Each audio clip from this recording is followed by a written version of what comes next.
Nous avons été préoccupés dans les précédents audios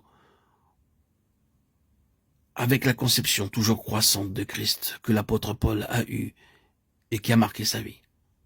Nous avons vu d'abord comment Paul, en tant que juif, avait lui-même partagé la conception très terrestre et très étroite du Messie, si commune à sa race, avec toute la pensée d'un royaume, de privilèges et d'une position temporelle. Et comment, pour lui, cette conception en est venue à être brisée par la révélation qu'il a eue du Seigneur Jésus pendant son voyage sur la route de Damas. Cette crise a marqué le commencement d'une connaissance toujours croissante de Christ. Là, Paul avait appris non seulement que Jésus de Nazareth était lui-même le Messie dès longtemps attendu, mais qu'il était également le Fils de Dieu qui, avant les temps éternels, avait été dans le sein du Père. Dès lors, le Christ n'était plus pour lui juste une figure du temps.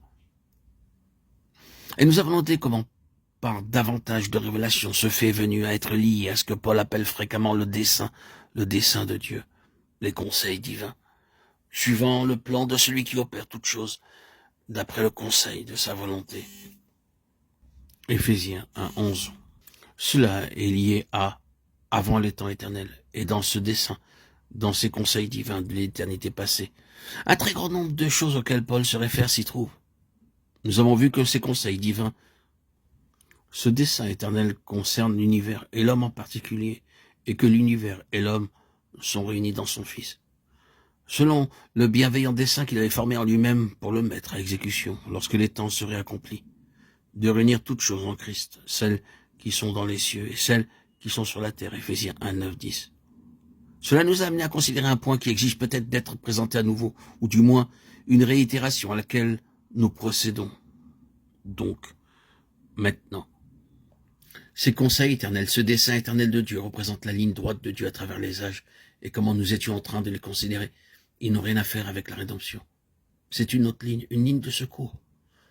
Nous disions que cette plénitude des temps, des âges ou des saisons représente la méthode éternelle de Dieu de dévoiler sa plénitude et d'amener des hommes dans cette plénitude.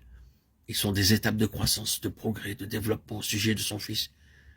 Et comme nous l'avons déjà dit, tout ceci était prévu pour être une ligne droite au cours des âges.